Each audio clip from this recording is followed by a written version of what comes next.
The shocking truth behind Chevy's banned 409 engine. Welcome to Muscle Car Masters, where today we uncover the shocking truth behind one of Chevy's most controversial engines, the 409. Often hailed as a symbol of power, this engine also has a darker side, earning the title of the worst 409 engine due to its numerous failures. While the 409 initially impressed with its performance, it faced serious challenges that led to its eventual ban in certain racing circles. In this video, we'll dive deep into what went wrong, why the 409 engine failed to meet expectations, and how it became one of Chevy's most failed engines in history. Don't forget to like, share, and subscribe to Muscle Car Masters for more legendary muscle car content.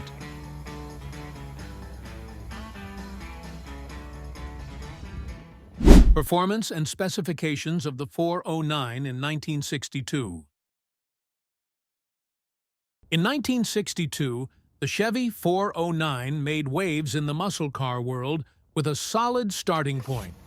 The base version cranked out 360 horsepower, thanks to its single Carter AFB carburetor.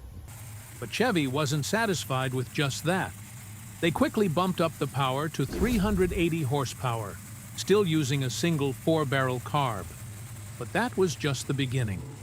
By 1963, the 409 evolved, packing 409 horsepower thanks to upgrades like twin AFBs, improved cylinder heads, and a more aggressive camshaft.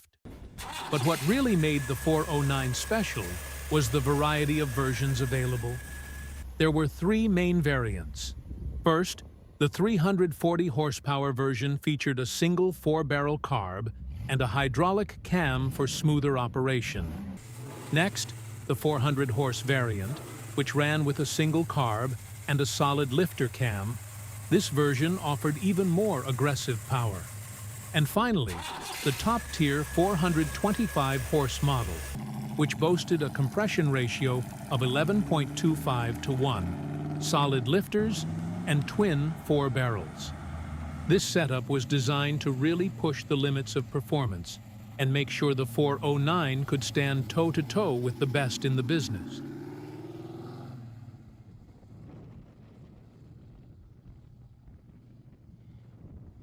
Changes in 1964 and 1965. Production of the 409 engine. By 1964, the 409 engine essentially carried over from the previous year with no major changes. However, a big shift occurred when the 425 horsepower version was discontinued towards the end of that production year. That marked the beginning of the engine's decline. Moving into 1965, Chevy offered only the 340 horse and 400 horse variants of the 409 engine, and by the middle of the year, the 409 was phased out completely, replaced by the new 396 V8. The transition signaled a new era in muscle car power, and the 409 was gradually seen as outdated compared to newer engines.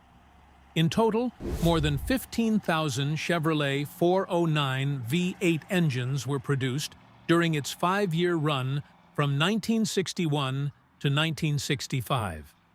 Of those, around 9,000 found their way into Chevrolet cars, while the rest, approximately 6,000 engines, were sold as crate engines through Chevy's parts department, giving enthusiasts a chance to drop a 409 into their own projects.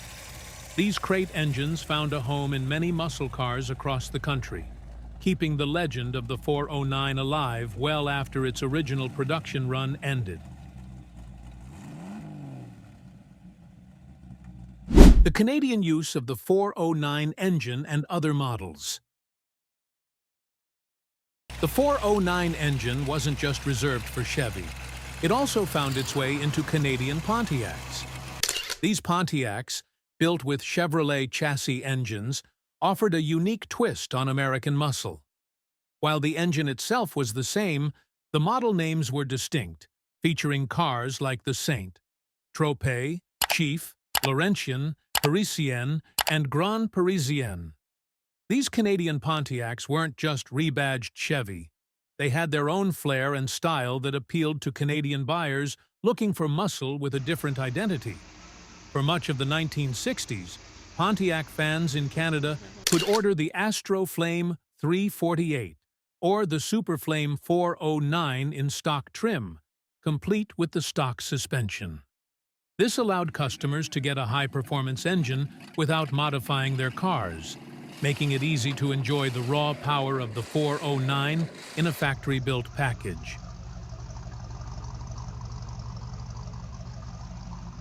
.409 Drag Racing and Achievements in 1962.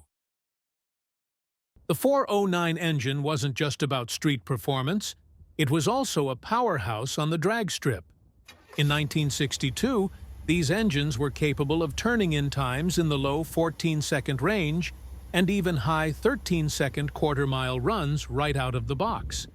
But with just a few simple modifications, like stickier tires and open headers, these numbers dropped dramatically, and high 12-second passes became a real possibility. What made the 409 even more impressive was that these cars weren't just stripped-down race machines. They could be driven to and from the strip, making them street-friendly while still packing a serious punch at the track. Chevy drag racers were absolutely dominating the scene in 1962, and one of the standout moments of that year came when Don Nicholson took home the stock eliminator title at the NHRA Winter Nationals in Pomona. This victory cemented the 409 as a force to be reckoned with in the world of drag racing. It wasn't just a flash in the pan. This engine proved itself as one of the best options for racers looking to take on the competition. Special 409 Z11 Engine for drag racers. For serious drag racers, Chevrolet introduced a special version of the 409 engine known as the Z11, offered through the regular production option. This was no ordinary 409. This was a factory-built beast designed specifically for the strip. The heart of the Z11 was an aluminum 427 cubic inch engine, based on the iconic W design, featuring a longer stroke for more displacement and power.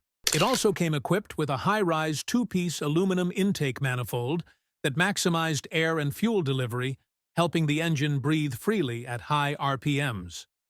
The Z11's dual Carter AFB carbs and 13.5:1 compression ratio gave the engine serious firepower, while a wild solid lifter cam added the aggressive timing needed to make the most out of the high-performance setup. It was engineered for drag strip dominance, but despite all this, Chevrolet gave the engine an almost laughably low 430 horsepower rating. While the official number might have seemed underwhelming, anyone who had driven or raced a Z11 knew it was an understatement of just how potent this machine really was. Designed to compete at the highest levels of NHRA drag racing, the Z11 made waves in the early 1960s, offering drag racers a chance to get factory-backed performance at a time when going fast was everything. In 1963, Chevrolet expanded the 409 lineup with two single four-barrel versions, a 10.0:1 compression model producing 340 horsepower and 420 pound-feet of torque, and a higher performance 11.0:1 compression version generating 400 horsepower and 425 pound-feet of torque. Meanwhile, the dual four-barrel variant returned with a slight power bump to 425 horsepower and 425 pound-feet of torque. These configurations carried over unchanged into 1964, but by 1965, the dual-carb version was dropped. Midway through the 1965 model year, the Mark IV 396 Big Block replaced the 409, marking the end of its production run. Beyond passenger cars, Chevy's 409 also powered heavy-duty trucks during this era. Meanwhile, Chevrolet developed an ultra-rare performance variant, the Z11 427. Unlike the later Mark IV Big Block 427, this W-Series engine shared the 409's bore but featured a longer 3.65-inch stroke and a sky-high 13.5 to 1:1 compression ratio. Although the Z11 was intended for NASCAR and NHRA competition, a handful of 1963 full-size Chevrolets were factory-equipped with this beast, making them among the rarest factory-built race cars of the era. The 409 may have had a short production run, but its impact on Chevy's muscle car legacy is undeniable.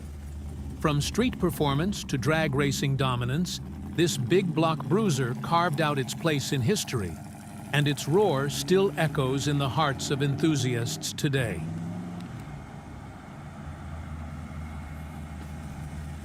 The W engine's legacy and modern rebuilds. The Chevrolet W engine may have had a short production run, but its legacy lives on. Today, finding a rebuildable 409 block isn't as easy or as cheap as grabbing a small block or big block Chevy, but surprisingly, these engines share quite a few interchangeable parts. That means once you've got your hands on a W-Series motor, the rebuild process isn't as daunting as you might think. Modern technology has made reviving a 409 easier than ever. Aftermarket manufacturers now produce high-performance aluminum cylinder heads, water pumps, and intake manifolds, giving builders access to lightweight, efficient components that enhance performance. Plus, for those looking to squeeze even more power out of their 409, several vendors offer stroker kits that increase displacement, making it possible to push these engines well beyond their original limits.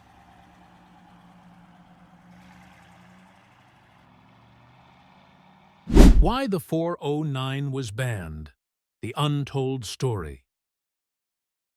While the Chevy 409 was an undeniable powerhouse, its time in competition was cut short, leading many to wonder, why was the 409 banned? The truth is a mix of politics, performance limits, and changing technology. One of the biggest reasons for the 409's demise was General Motors' corporate racing ban in 1963. Unlike Ford and Chrysler, which continued to push their high-performance engines in competition, GM made the controversial decision to officially withdraw from factory-backed racing. This meant that Chevrolet had to scale back support for the 409, leaving private racers to fend for themselves. Without official backing, developing the 409 for future performance advancements became increasingly difficult. But that wasn't the only problem. The 409, despite its impressive output, had design limitations. Its W-shaped combustion chamber was unique, but wasn't as efficient as the hemispherical or wedge designs used by Chrysler and Ford. At high RPMs, the 409 struggled with airflow, limiting its potential compared to the upcoming big block Chevy 396, which featured better breathing cylinder heads and a more advanced combustion design. By 1965, the writing was on the wall. Chevy had bigger and better things coming, and the 409 was simply outclassed. While the NASCAR and NHRA restrictions on factory racing played a role, the biggest reason for the 409's disappearance was simple. Chevrolet had moved on. The introduction of the 396 Mark IV Big Block signaled a new era, and the 409 was quickly left behind.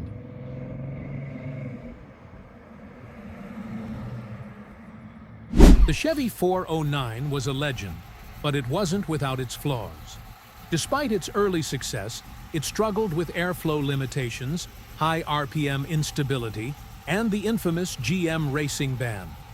These factors led to its downfall, making it one of Chevy's most failed 409 engines. While it had incredible potential, it was ultimately outclassed by newer big block designs, cementing its place as the worst 409 engine in some enthusiasts' eyes. What do you think? Let us know in the comments. If you enjoyed this deep dive, don't forget to like, share, and subscribe to Muscle Car Masters for more muscle car history.